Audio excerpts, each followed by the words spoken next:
Hey guys, it's me, it's Queen Auset-heru, and thank you for joining me for another wonderful edition of Ask an Aquarius. If you haven't already, please hit the red subscribe button and smack the bell. Also, if you like this video, please give it a thumbs up, pass it on to somebody else who might like it too, and please drop me a positive comment in the comment section. And stick around to the end of the video because I have two of my favorite comments from previous videos, and one of them might be yours.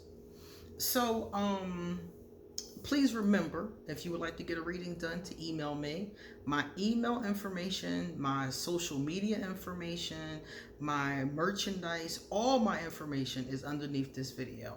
So please email me if you would like to get a reading done. And if you have a question, a general question for Asking Aquarius, please send it to me on social media or through my email, okay? So today we're going to talk about something that someone asked me that I thought was rather interesting. A young lady said to me that she noticed that August 3rd, 2020, which is this weekend, or Monday, I think it might be, the moon is going to be full. And the moon is going to be full in Aquarius. So she said, as an Aquarius, what does it mean for us when the moon is full in Aquarius?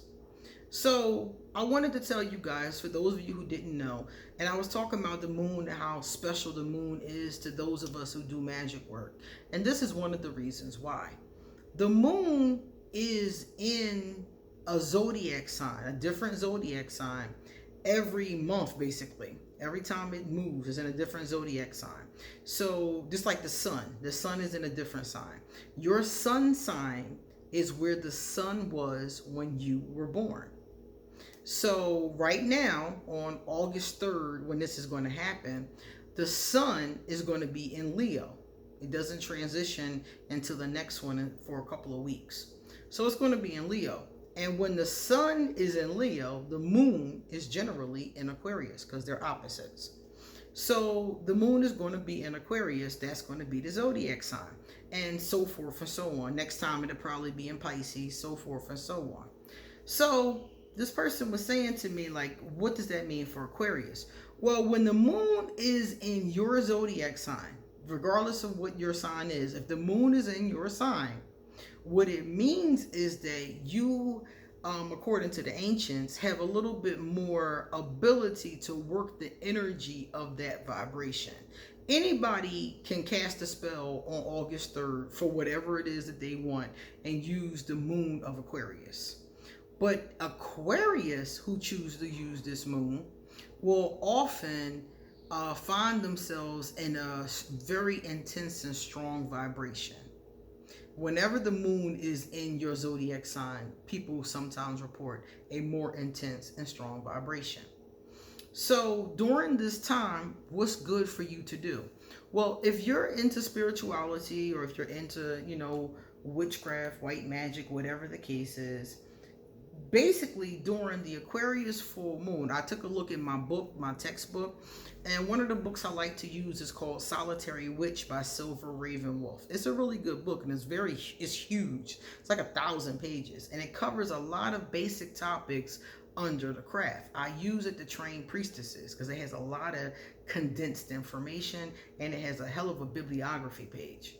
So when I looked at the book, I said, okay, full moon in Aquarius, what magic would be great to do during this time? Well, first of all, Aquarius is associated with the air element. So right there, air magic is going to be one of the great things. And you may say, what is air magic? Well, I'm going to give you an example of an air spell. This is air magic. If I took a bay leaf, a lot of people use bay leaves, and I write on a bay leaf one of my manifestations, maybe 2 or 3 different manifestations. And then I take the bay leaf and set it on fire and let the ashes blow in the wind. That is using the air element in your magic. So if you're an Aquarius, something like that could be that's very easy to do. Another example that would be similar, and this uses fire and air, as you can see, because you're lighting it on fire.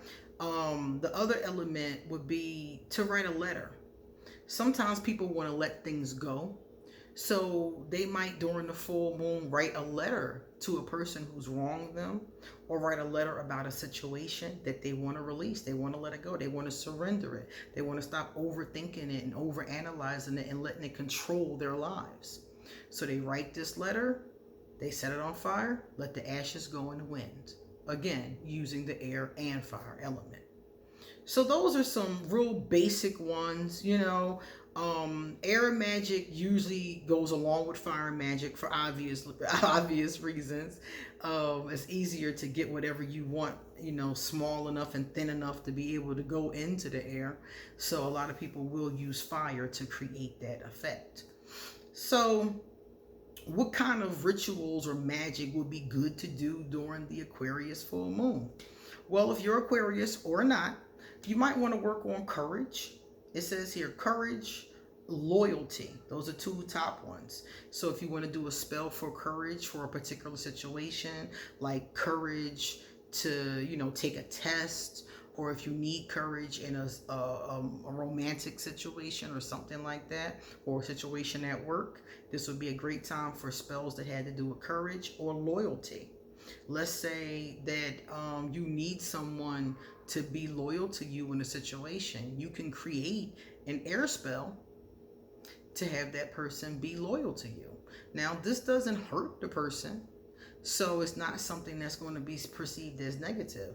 You might just be asking the spirits to help you get loyalty from this person that you need to be loyal to your cause. And if it is a just cause, a lot of times it will, depending upon what spirit you ask, they'll help you. Leadership skills. So let's say that you're an Aquarius and you have a leadership position, or you're going up for a leadership position.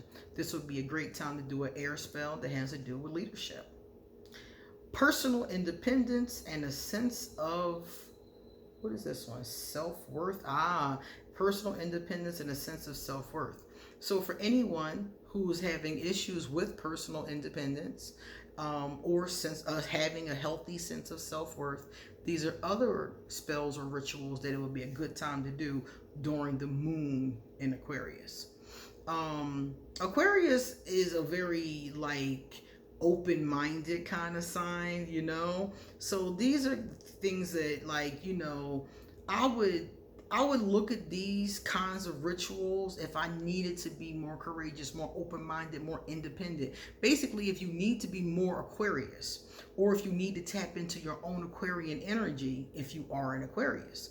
Because some Aquarius say to me, they'll be like, oh my God, you have so much courage. And I'm like, yeah, but you develop that. It's not something that always just, comes to you. You get more confident and you get more courage over time as you're doing things and it's successful. You gain courage over time.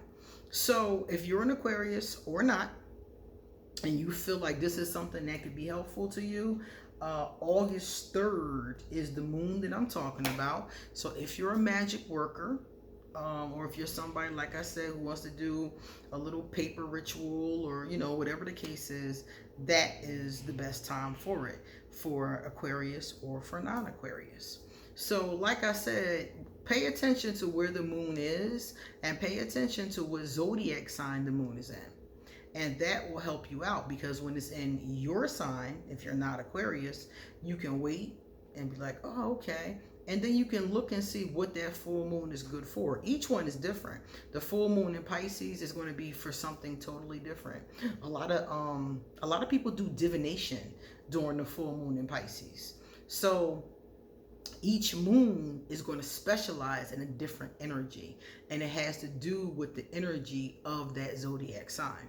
So Pisces is all about divination, spirituality, those kind of things. So I would think if you wanted to work with, let's say you've never pulled cards before and you have a brand new oracle deck, the Pisces moon, which is going to come up in September, would be a great time to cleanse your deck and do your first reading during the Pisces full moon. So pay attention to where the moon is. You can find that out you can Google it. You could just say, what full moon is this? What zodiac sign is the full moon in? And Google will tell you. I have a witch's calendar and date book that tells me. Miss W. All right, so Miss W has our first positive comment. And Miss W said, he was flying the plane. You totally watched 50 Shades of Grey. That's what I thought. Loved your choices. I'd be over the galaxy if a man took me on any of those dates. Yeah, I was talking about dates for Aquarius last week, and I could not remember where I saw that scene. I saw a scene with a woman sitting in front, a man sitting behind her, and I could have swore he was flying the plane. And she's like, "Yeah, you were watching 50 Shades of Grey." That's what I thought it was. I'm not really a fan of the 50 Shades series. I thought it was kind of cheesy, to be honest with you. But certain things I liked, and that was one of them. When he took her on that ride, I thought that was so cool. So I agree, Miss W. What lies beneath the weave? She said, "Oh, she gone, fam. Just learn the lesson. There's nothing to be gained by constantly entertaining random women." I was talking about an Aquarius who packed up her stuff and disappeared. She was dating this Cancer guy, and he messed up again, and she disappeared. So he was asking me, did I think she was going to come back, and would he see her again? And I'm like, nah. And this person, what lies beneath the weave, what's up, agrees with me. And like she said, there's nothing to be gained by constantly entertaining random women. If you meet a woman or a man, this is for anybody, and they're a good person, what the heck are you still entertaining other people for? If you meet somebody that you really like, and you like, this person is really solid, don't keep on entertaining ghosts from the past. Let them go. This is why I don't maintain friendships with my exes. I have one ex that I talk to sometimes, and I have other exes that hit me up out of the clear blue sky here and there, and I will talk to them and have a friendly conversation. But all of that friends with your exes, it doesn't do nothing but you constantly entertaining these random exes or random women in general. And when you do meet somebody that you really like in this case, this woman messed it up for him. Now the Aquarius is gone and he can't even find her. I talked to him recently, and he had asked some friends to relay a message, and she sent back the message, "I don't want to hear anything else from him." So it is what it is. All right, guys, time for me to get going. Come back soon because I got a lot more to say. See you later.